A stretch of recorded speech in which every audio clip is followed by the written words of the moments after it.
Hace más de 2000 años. En una pequeña región del Medio Oriente, surgió un hombre que trastornó reinos visibles e invisibles. En un mundo dominado por el poder romano y las tradiciones religiosas estrictas, apareció alguien diferente. Un carpintero de un pueblo olvidado. Un maestro sin formación rabínica formal. Un hombre sin ejércitos ni riquezas. Y sin embargo, cuando él hablaba, el viento y las olas se calmaban. Cuando él tocaba, los leprosos quedaban limpios. Cuando él ordenaba, incluso las fuerzas del mal temblaban ante su presencia. No era solo su sabiduría lo que dejaba atónitos a todos. Era su autoridad. Una autoridad que no provenía de títulos humanos ni de posiciones terrenales. Hoy te contaré la historia de Jesús. El hombre que hasta los demonios obedecían.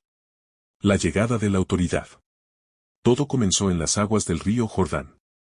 Juan el Bautista, un profeta ascético vestido con pieles de camello, bautizaba a multitudes que venían confesando sus pecados.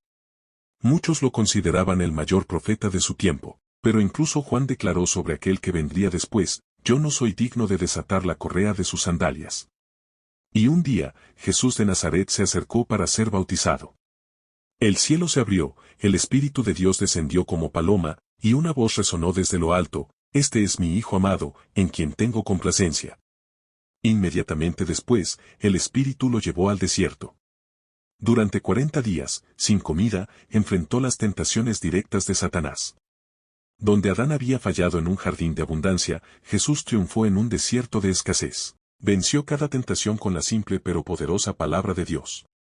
Cuando regresó del desierto, algo había cambiado. El joven carpintero de Nazaret comenzó a enseñar, pero no como los escribas y fariseos que repetían tradiciones. Él hablaba como quien tiene autoridad propia. Mateo lo registra así: y cuando terminó Jesús estas palabras, la gente se admiraba de su doctrina, porque les enseñaba como quien tiene autoridad, y no como los escribas. Las multitudes comenzaron a seguirlo. Su fama se extendía por toda Galilea. Pero no fue solo su enseñanza lo que captó la atención del pueblo, y del mundo invisible. Un día de reposo, mientras enseñaba en la sinagoga de Capernaum, ocurrió algo extraordinario. Marcos lo describe en su Evangelio, capítulo 1, versículos 23 al 27, y había en la sinagoga de ellos un hombre con espíritu inmundo, que dio voces, diciendo: ¿qué tienes con nosotros, Jesús Nazareno? ¿Has venido para destruirnos? Sé quién eres, el Santo de Dios.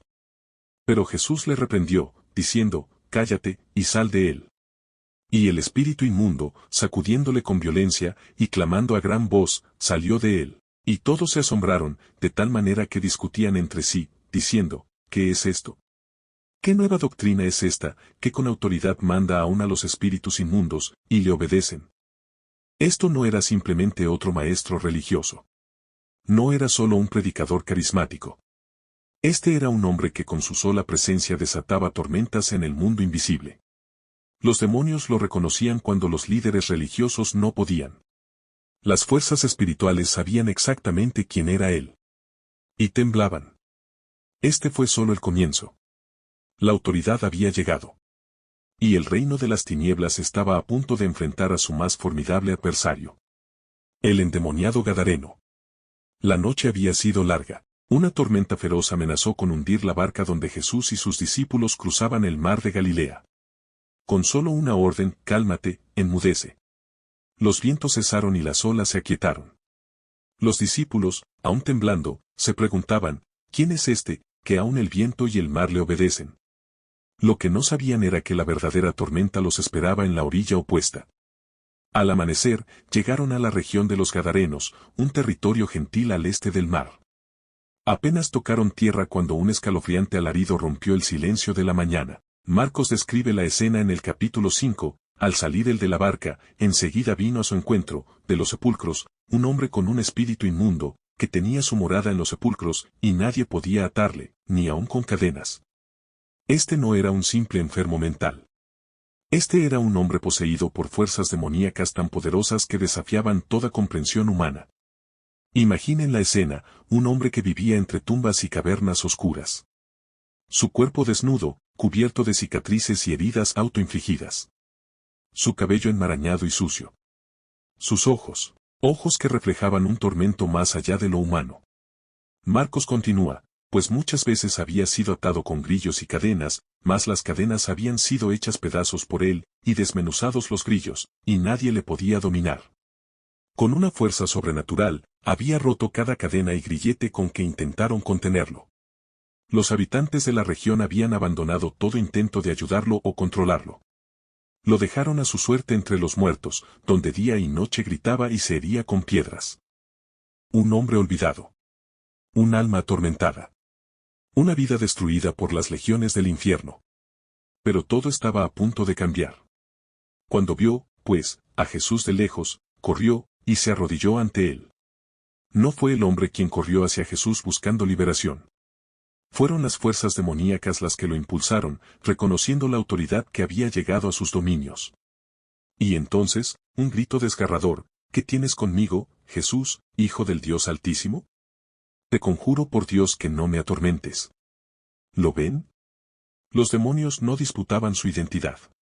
No cuestionaban su autoridad. No intentaban negar su divinidad. Sabían exactamente quién era él. Y temían. Jesús, con una calma sobrenatural, preguntó, ¿cómo te llamas? La respuesta reveló la magnitud del tormento: Legión me llamo, porque somos muchos.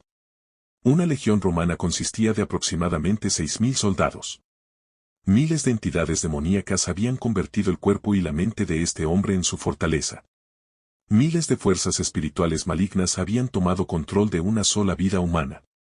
Y ahora, frente a un solo hombre, esta legión suplicaba. No amenazaba. No atacaba. Suplicaba, y le rogaba mucho que no los enviase fuera de aquella región. Estaba allí cerca del monte un gran hato de cerdos paciendo. Y le rogaron todos los demonios, diciendo, envíenos a los cerdos para que entremos en ellos. Con una simple autorización, Jesús permitió que las fuerzas demoníacas abandonaran al hombre y entraran en una piara de unos 2.000 cerdos. Lo que siguió fue caos puro. Los cerdos, enloquecidos por la presencia demoníaca, se lanzaron por un despeñadero al mar, donde se ahogaron. Una legión. Miles de espíritus malignos. Caídos ante la palabra de un solo hombre, los habitantes de la región acudieron para ver lo sucedido. Lo que encontraron los dejó sin palabras, y vinieron a Jesús, y vieron al que había sido atormentado del demonio, y que había tenido la legión, sentado, vestido y en su juicio cabal, y tuvieron miedo. El hombre que antes no podía ser contenido ni con cadenas, ahora estaba sentado tranquilamente. El que vagaba desnudo, ahora estaba vestido. El que gritaba día y noche entre sepulcros, ahora conversaba en su sano juicio. Una transformación total. Una liberación completa. Una vida restaurada por la autoridad de Jesús sobre todas las fuerzas del mal. La autoridad sobre legiones. Detengámonos un momento para comprender la magnitud de lo que acabamos de presenciar. Una legión. En el contexto del Imperio Romano, este término no era utilizado a la ligera. Una legión romana consistía de aproximadamente 6.000 soldados entrenados, disciplinados y equipados para conquistar y someter naciones enteras. Una legión podía sembrar terror en ciudades y reinos. Una legión representaba la fuerza abrumadora del imperio más poderoso que el mundo antiguo había conocido. Y sin embargo, una legión de fuerzas demoníacas se arrodilló ante Jesús. No necesitó ejércitos celestiales visibles. No requirió rituales elaborados. No invocó fórmulas mágicas ni encantamientos. Con su sola presencia y su palabra, la autoridad de Jesús quedó establecida sobre el reino de las tinieblas. Para entender mejor esta dimensión del ministerio de Jesús, debemos reconocer lo que las Escrituras enseñan sobre el mundo espiritual. El apóstol Pablo lo explica claramente en Efesios 6:12. Porque no tenemos lucha contra sangre y carne, sino contra principados, contra potestades, contra los gobernadores de las tinieblas de este siglo, contra huestes espirituales de maldad en las regiones celestes. La Biblia nos revela que existe un conflicto cósmico que trasciende lo físico. Un conflicto antiguo que comenzó con la rebelión de Lucifer y continuó cuando la serpiente tentó a Eva en el jardín. Este conflicto no es entre fuerzas iguales. No es un duelo entre el bien y el mal como si fueran dos poderes equivalentes. Es la rebelión de lo creado contra su creador, lo finito desafiando lo infinito. Y cuando Jesús caminó en esta tierra, el conflicto invisible se hizo visible. El reino de Dios irrumpió en el dominio de las tinieblas con una autoridad incontestable. Observemos algo fascinante, los demonios nunca disputaron la identidad de Jesús. De hecho, fueron los primeros en reconocerlo públicamente como el Santo de Dios y el Hijo del Dios Altísimo. Santiago 2:19 nos recuerda, también los demonios creen y tiemblan. Ellos no tenían problemas de fe intelectual. Sabían exactamente quién era Jesús. Su problema no era de conocimiento, sino de rebeldía. Pero lo más importante no era simplemente que Jesús demostrara poder sobre los demonios. Lo verdaderamente revolucionario era el propósito detrás de cada liberación. Jesús no expulsaba demonios para hacer un espectáculo. No realizaba estos actos para impresionar multitudes o ganarse seguidores. Él liberaba para restaurar. Para sanar. Para devolver la dignidad a los oprimidos. En el caso del Gadareno, vemos cómo Jesús no solo expulsó la legión. También restauró completamente al hombre, su mente, su dignidad, su lugar en la sociedad. Cuando el hombre liberado quiso seguir a Jesús, recibió esta misión: vete a tu casa, a los tuyos, y cuéntales cuán grandes cosas el Señor ha hecho contigo, y cómo ha tenido misericordia de ti. Este hombre que antes esparcía terror se convirtió en un mensajero de esperanza. El que vivía entre tumbas ahora proclamaba vida. Jesús no solo liberaba cuerpos de opresión demoníaca. Liberaba almas del cautiverio. No solo expulsaba espíritus inmundos. Restauraba vidas completas. Y este era solo el comienzo de su misión de liberación. Otros encuentros con demonios. A medida que el ministerio de Jesús se expandía más allá de Galilea, sus encuentros con fuerzas demoníacas revelaban diferentes facetas de su autoridad y compasión. En la región de Tiro y Sidón, territorio gentil al noroeste de Israel, ocurrió un encuentro extraordinario. Una mujer cananea, desesperada por la condición de su hija, buscó a Jesús. Mateo 15 nos cuenta, y he aquí una mujer cananea que había salido de aquella región clamaba, diciéndole, Señor, Hijo de David, ten misericordia de mí. Mi hija es gravemente atormentada por un demonio. Lo notable de este caso es que la liberación ocurrió a distancia. Jesús no necesitaba estar físicamente presente para ejercer su autoridad sobre los demonios. Su palabra era suficiente, sin importar la distancia. Pero antes de conceder la liberación, Jesús probó la fe de esta mujer gentil. Inicialmente guardó silencio. Luego, cuando sus discípulos querían despedirla, explicó que su misión primaria era para las ovejas perdidas de la casa de Israel.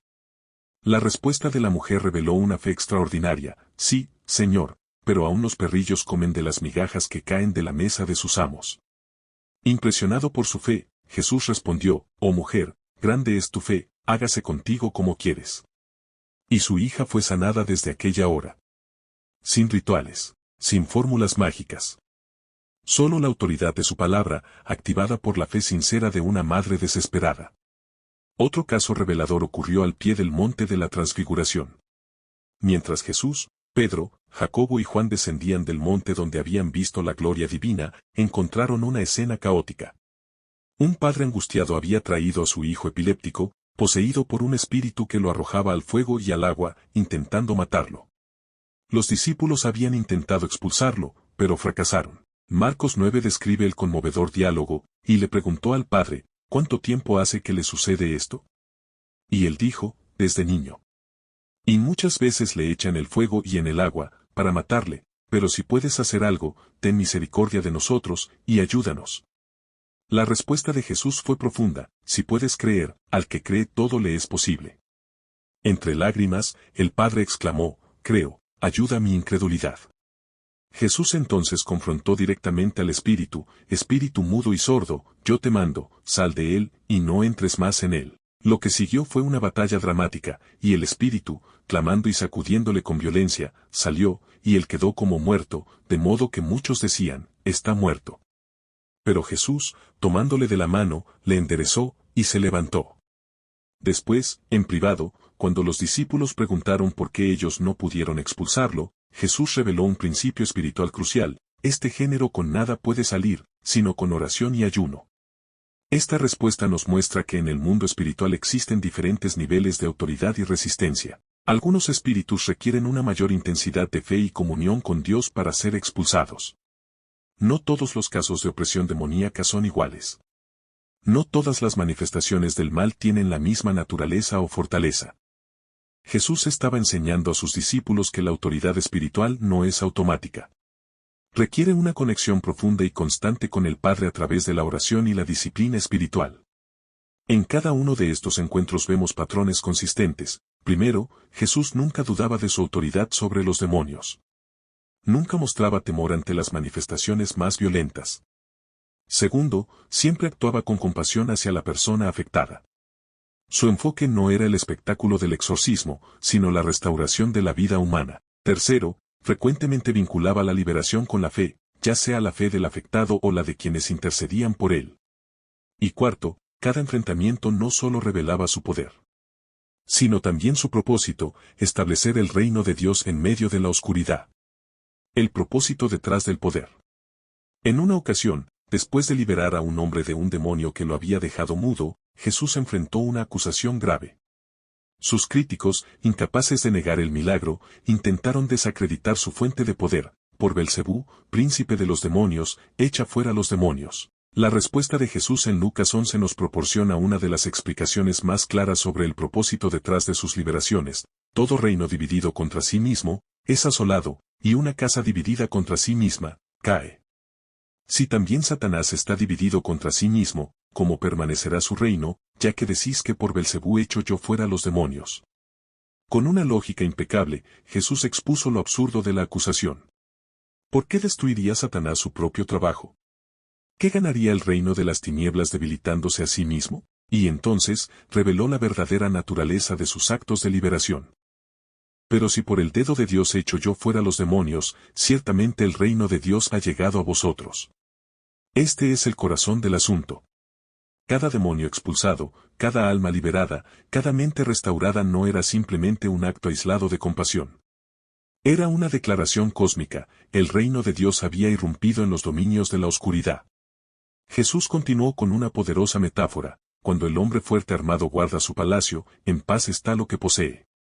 Pero cuando viene otro más fuerte que él y le vence, le quita todas sus armas en que confiaba, y reparte el botín. Esta es una de las imágenes más reveladoras sobre la naturaleza del conflicto espiritual.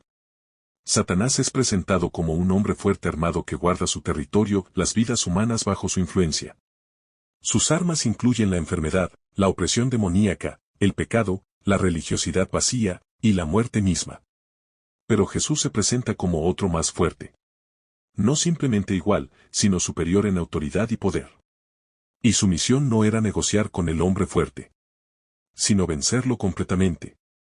Cada liberación demoníaca demostraba esta verdad. Jesús no usaba el poder para mostrarse, para ganar seguidores o para impresionar a las multitudes. Usaba su autoridad para desatar cautivos, para restaurar lo que el enemigo había robado, para repartir el botín, devolviendo a las personas su dignidad, libertad y propósito.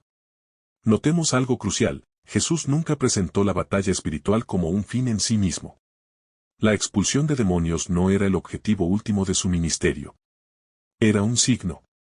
Una señal de que algo mucho más grande estaba ocurriendo, la inauguración del reino de Dios en la tierra. Cuando sus discípulos regresaron jubilosos de su primera misión diciendo: Señor, aún los demonios se nos sujetan en tu nombre, Jesús respondió: No os regocijéis de que los espíritus se os sujetan, sino regocijaos de que vuestros nombres están escritos en los cielos.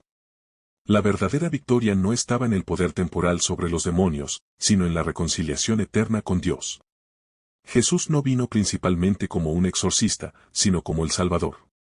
La liberación demoníaca era solo un aspecto de su obra redentora más amplia, una obra que lo llevaría al enfrentamiento más decisivo de la historia. La cruz, la batalla definitiva.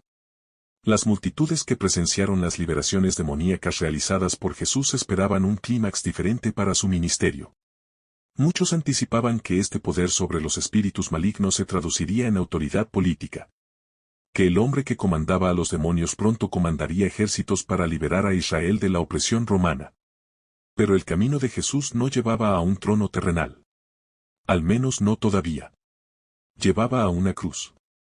Cuando Jesús fue arrestado en Getsemaní, parecía que las fuerzas de la oscuridad finalmente habían prevalecido. Él mismo lo expresó a quienes lo arrestaban: pero esta es vuestra hora, y la potestad de las tinieblas.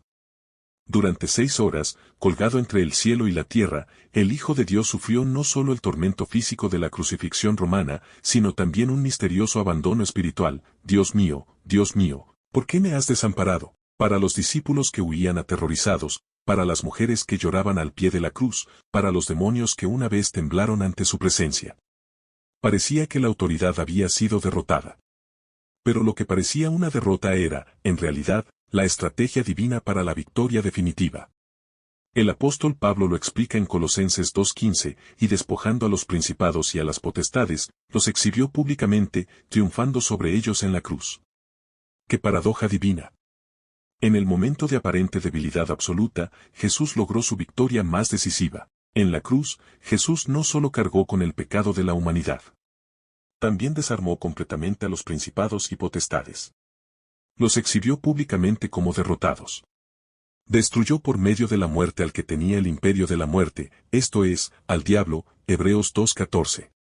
Y 3 días después, la tumba vacía selló esta victoria para siempre.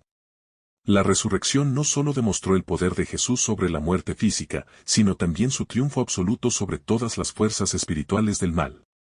El que había ordenado a los demonios ahora había vencido a su príncipe. El que había liberado a los oprimidos ahora ofrecía liberación universal a través de su sangre. Antes de ascender al cielo, Jesús dejó una promesa asombrosa a sus seguidores. En Marcos 16:17 declaró, y estas señales seguirán a los que creen, en mi nombre echarán fuera demonios. La autoridad que había estremecido al reino de las tinieblas no se había extinguido con su partida física. Había sido delegada a todos los que creyeran en él. Como dijo a sus discípulos en Lucas 10:19, he aquí os doy potestad de hollar serpientes y escorpiones, y sobre toda fuerza del enemigo, y nada os dañará. La autoridad de Jesús sobre los demonios no fue un capítulo temporal en la historia de la redención. Fue el anuncio de una nueva realidad espiritual que continúa hasta nuestros días. El poder de Jesús aún en la actualidad. Hace más de 2 milenios, un hombre caminó por las polvorientas calles de Galilea y Judea. Donde otros veían leprosos, él veía hijos de Dios. Donde otros veían pecadores, él veía almas por redimir. Y donde otros veían casos perdidos, hombres y mujeres atormentados por fuerzas demoníacas, él veía cautivos esperando liberación. Hoy, el mundo ha cambiado enormemente. Nuestras ciudades brillan con luces que desafían la noche. Nuestra tecnología conecta continentes en segundos. Nuestra medicina cura enfermedades que antes eran sentencias de muerte. Pero algunas cosas permanecen inalteradas. El corazón humano sigue buscando libertad de sus cadenas invisibles. Las almas siguen anhelando paz en medio del tormento, y las fuerzas de la oscuridad siguen operando, aunque a menudo disfrazadas bajo nuevos nombres y manifestaciones. Lo que también permanece inalterable es esta verdad: los demonios aún obedecen al nombre de Jesús. La autoridad que hizo temblar a las legiones infernales hace 2000 años no se ha extinguido. El poder que restauró la mente del Gadareno sigue disponible hoy. La palabra que liberó al niño epiléptico aún resuena con la misma efectividad. Quizás mientras escuchas esta historia, reconoces áreas de tu propia vida donde la oscuridad parece prevalecer. Tal vez no son manifestaciones demoníacas evidentes como las que vimos en los relatos bíblicos. Quizás son adicciones que te mantienen cautivo. Quizás son miedos irracionales que paralizan tu potencial. Quizás son traumas del pasado que siguen atormentando tu presente. Quizás son patrones de pensamiento destructivos que, como cadenas invisibles, te impiden experimentar la libertad para la cual fuiste creado. La pregunta que queda es simple: ¿dejarás que Jesús libere tu vida también? No importa cuán fuertes sean tus cadenas. No importa cuán profundas sean tus heridas. No importa cuánto tiempo hayas vivido en las tumbas de tu propio tormento. El mismo Jesús que liberó al Gadareno te dice hoy: yo he venido para que tengan vida, y para que la tengan en abundancia. Su autoridad no ha disminuido. Su compasión no se ha enfriado. Su poder no se ha debilitado. Y su invitación sigue en pie: venid a mí todos los que estáis trabajados y cargados, y yo os haré descansar. Este es Jesús. El hombre que hasta los demonios obedecían. El Salvador que aún hoy libera cautivos. Y el Rey que un día regresará para establecer su reino de luz y libertad para siempre. Si este mensaje te ha impactado, no olvides suscribirte a nuestro canal para más contenidos que exploran las profundidades de la fe cristiana. Déjanos en los comentarios qué parte de esta historia te impactó más. ¿Fue el encuentro con el Gadareno? ¿La liberación del niño epiléptico? ¿O quizás la victoria final en la cruz? Comparte este video con alguien que necesite recordar que hay esperanza y liberación disponible hoy en el nombre de Jesús. Gracias por acompañarnos en este viaje a través de una de las facetas más poderosas del ministerio de Cristo.